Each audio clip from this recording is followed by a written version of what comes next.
Over the past 35 years, Mary Young has performed in, produced, and directed numerous live theater productions in the area.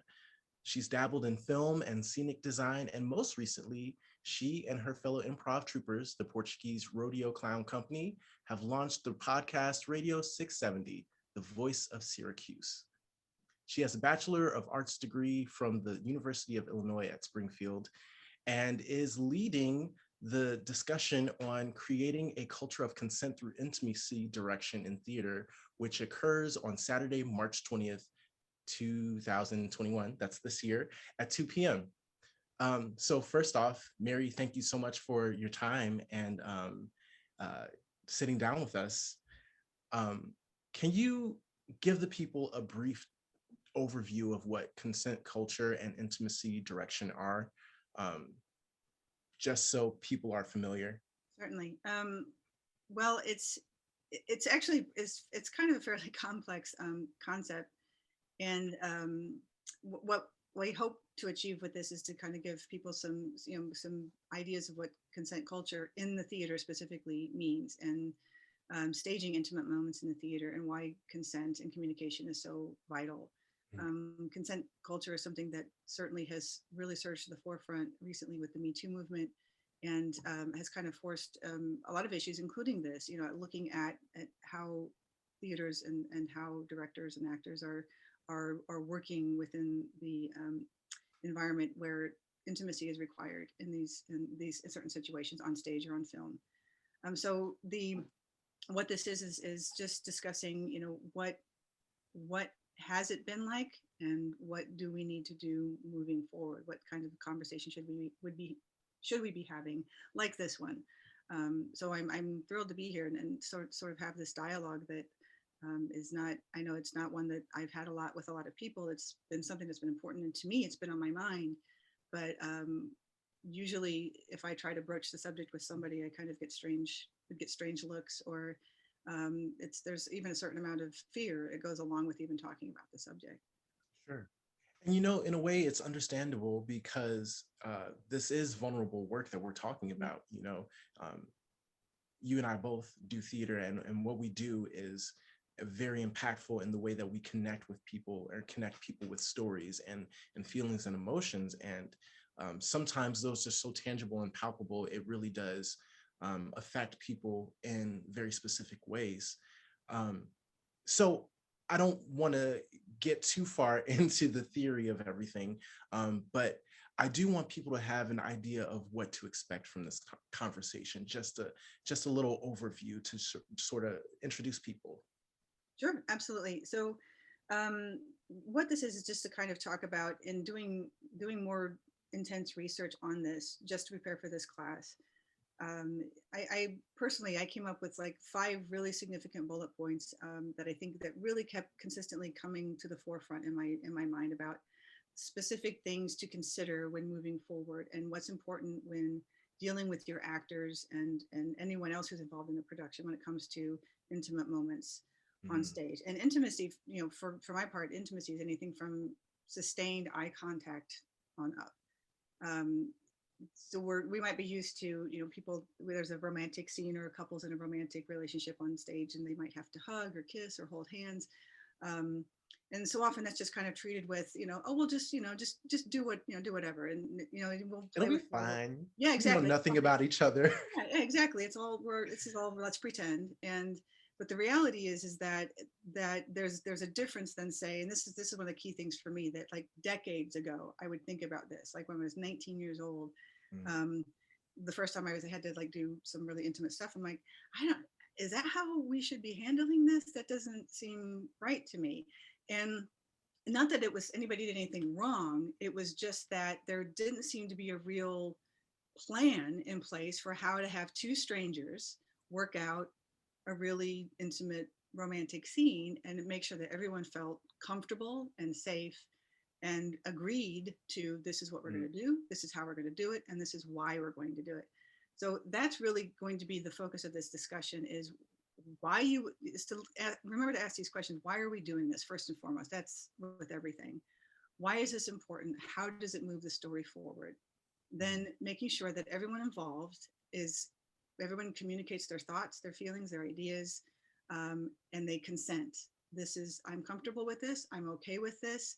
And then everyone agrees to that. And then basically it's no different than staging a fight scene or a dance number. It's choreographed and everyone understands this is what you do, this is how you do it, and you don't deviate from it. So it's just taking, it's basically for in my mind all those years ago, something that kept coming back to me all the time when it came to intimacy on stage was, it seems to me we should treat this with the same level of care and concern that you would a fight scene. You bring in an outside fight coordinator because why? Because we don't want anyone to get hurt. You wouldn't just, give weapons to somebody and go, oh, you go figure it out. And we don't do that. And so it's the same thing in my mind, that staging intimacy should have that same level of attention, that maybe it requires bringing someone in to only focus on that. Just like you'd have a choreographer who does dance and you have a fight coordinator who does fight scenes, you would have an intimacy coordinator who would focus only on intimacy in the play or show. And they're a part of that creative team along with your director, your AD, and everyone else. So those kinds of things that's kind of the stuff that I want to focus on, why that might be important. There are limitations, when it comes to at the local level and local theater, because Sure. Intimacy directors, intimacy coordinators, it's a profession. You can hire somebody, but when you look at local theater budgets, it's like, oh, where do we, how do we fit this in? So it's kind of a discussion about how we can bring this more into what we do at the local level. And just kind of, for right now, I want to get it on people's radar that we should be talking about this more. We should be treating it a little bit differently than we're treating it now. Yes, absolutely.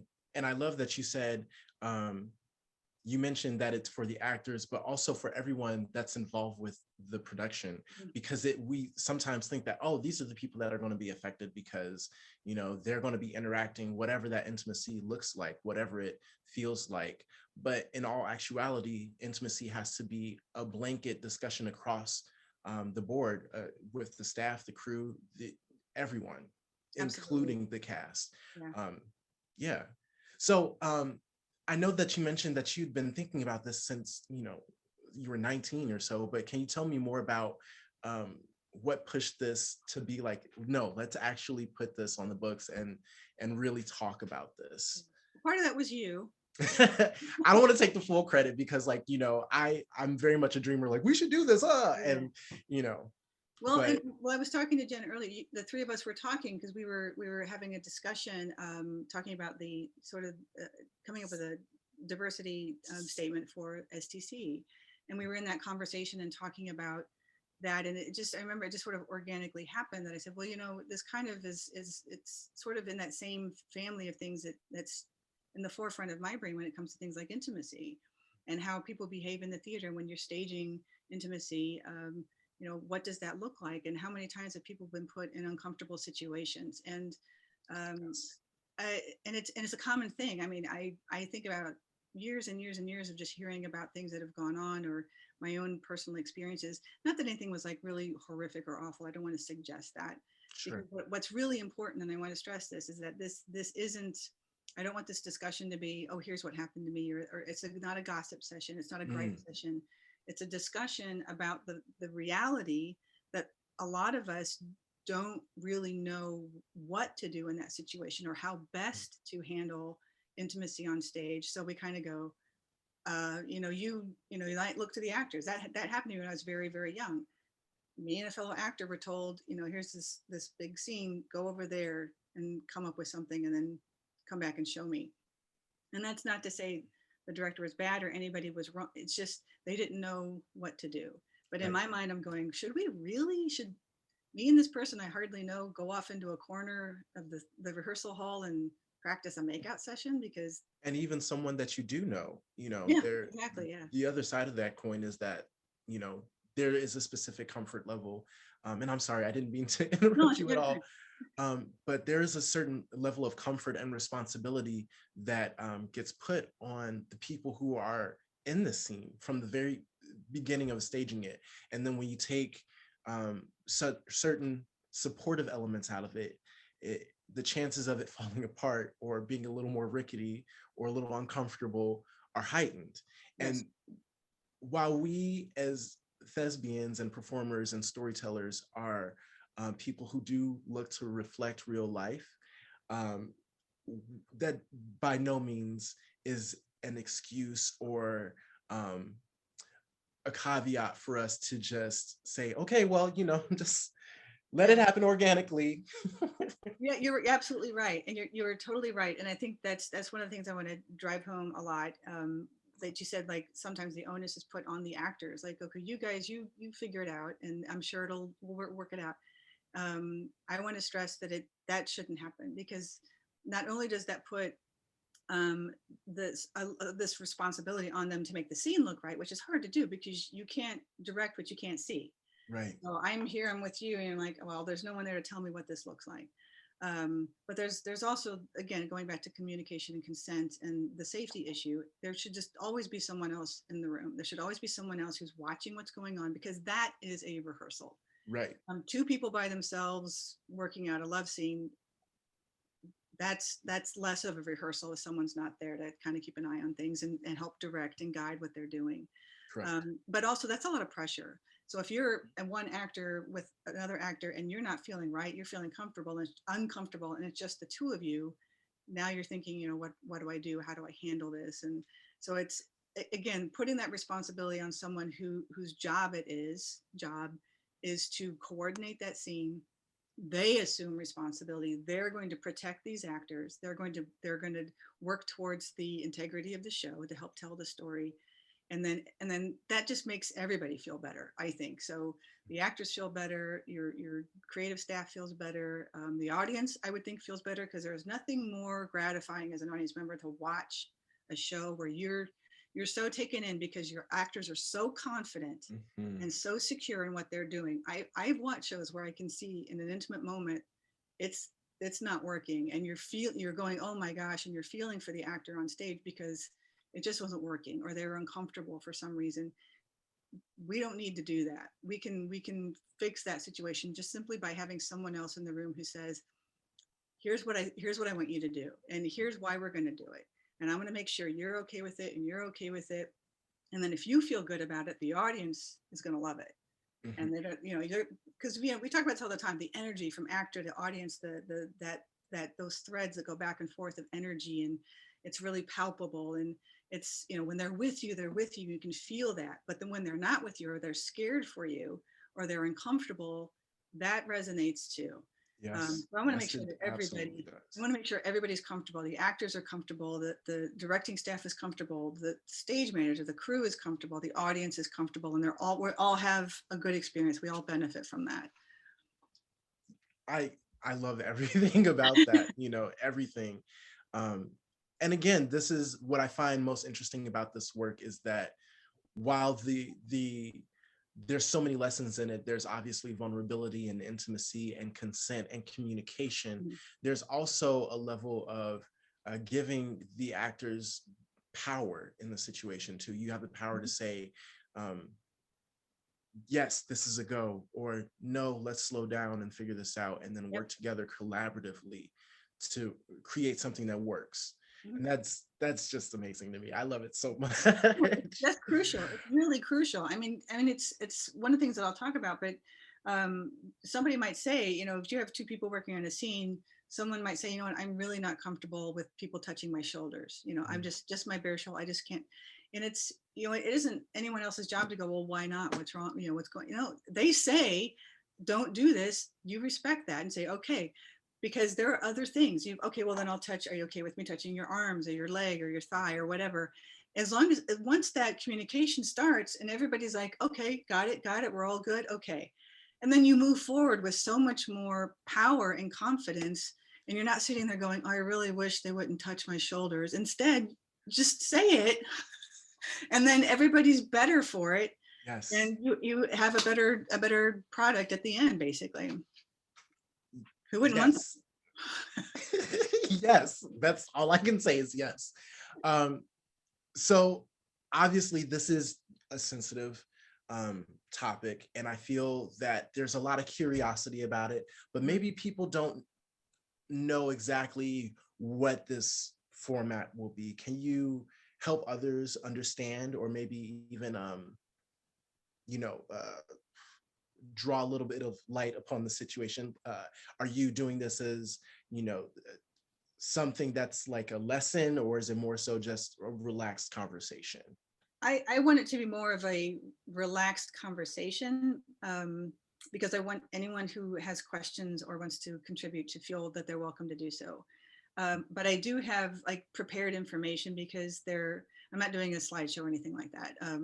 I might show a slide at the end on the pillars of rehearsal and performance, but I want I want people to feel comfortable as much as they are. If anyone doesn't feel comfortable talking or asking questions, that's fine. They want to sit and listen. But in doing my research, I came up with some, what was most consistent, what kept striking me, not only the things that like throughout my history, they were always in the front of my brain, but also just new information, because this is all so new. Intimacy direction and coordination and certification is really, really new. And so it's even newer for me. For my part, I had the I discovered the master's thesis of Tonya Sina. Is that right? Yeah, Tonya Sina, I was right. Who her master's thesis, she was a theater major, and she wrote about intimacy coordination and direction and staging intimacy for the theater in 2006. And so I found that all those years ago, and it's been a resource for me since then. And then she has since, with 3 other people, she started Intimacy Directors International, which was in effect until last year, and now it's Intimacy Directors Professionals, I believe. So it just evolved. I mean, this is so new. Yeah, Intimacy Directors Professional just formed last year. So so this is all really, really, really new. So what I want to do is present some of the most key information that I think would be beneficial to somebody who does theater at the local level, who whether they're director, stage manager, actor, all of the above. And just the things that for me, what struck me the most, that kept jumping out at me the most, because I had, part of it is using my own examples. What have I experienced, and how, and I'm like, oh, that really resonates because that reminds me of this thing. And then at the end, I want to kind of wrap up, talk about what the 5 pillars are, which are consent, communication, context, communication, consent, choreography, and then closure. And closure, the first 4 were pretty familiar, but closure, I don't know if you remember that from the session we attended at AACT. Yeah. Talking about the closure, and I thought that's brilliant. That's a really brilliant idea. And it's just the idea of closing out your rehearsal, where you make that break. So we're done with rehearsal. Now I go home, and you're making that break, and you don't, it's just a really simple but brilliant idea of closing out what you did tonight. Now I go back to my job, I go to bed, I go to work tomorrow, and then we do You're this not again. carrying Exactly. Yeah, and that's so important. Yeah, a really powerful thing. And so it's just, there are these great little bits of information that I want people to think about and take away with them. And then to leave them with like the 5 pillars, because that is something that's I think people should just become familiar with and just move from here on out, moving forward. Absolutely. Oh my gosh. I don't know about anyone else that's like viewing this, but I'm really excited about the session. When we first attended the AACT, yeah, when we attended that webinar, I was already sort of just like interested in it, but the more that we got into it and the more it was broken down as to why we needed this, I began to see examples in my own experiences that I was just like, oh, I wish I had known about this for this scenario. But thing she talked about there that I hadn't thought of, I mean, just several really powerful light bulb moments. And I thought, I hadn't thought about that before. Or, just things that kind of like, oh, this is really important stuff. And I want this to be like that, where, because there was a facilitator, but then lots of people were asking questions and jumping in and talking. And so yeah, it's not formal at all. I have stuff mapped out that I really want to talk about, that I want to hit on, but anytime anybody wants to chime in or ask a question, or even share, their own thoughts on the subject, that's perfectly welcome. Yeah. Love it so much. Mary, thank you so much for just sitting down and talking about this session. Again, I'm beyond excited for it. I think it's going to be something that's really valuable, and I think the community will receive it well.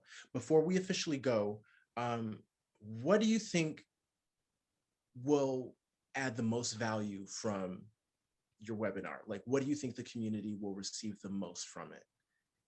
I would hope that it just helps people feel more confident and comfortable talking about this subject.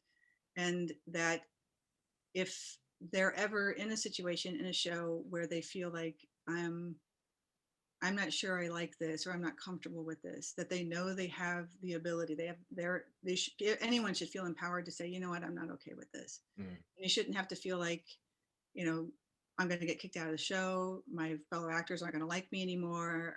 You know, all these kinds of things. There should be no shame or no second guessing something that makes you feel uncomfortable and feeling like I'm not okay with this. So it's just making it okay for people to raise their hand and say, hey, can we do something else? Or how about this? Or I don't think I like that, and not have to feel judged or like they're going to be punished for that. And punish sounds like a strong word, but you know, it's sometimes, yeah, well, yeah, and people just kind of make those ideas. Oh, we're so and so is just they're difficult, or they're a diva, or they're this, Right. or that. And there's nothing wrong with speaking up and saying, for whatever reason, if you have your reasons. Some people, I mean, to remember, some people they might have a past trauma, or they might have some inhibition that makes something difficult, and we should just be open to that and say, that's okay, we'll do something else. We want you to be, Absolutely. yeah, we want you to be comfortable and feel safe in this environment. For sure. Thank you Yeah. so much. I'm Sure, really thank you. excited about it. Good. Really, really excited. And I hope to see you soon.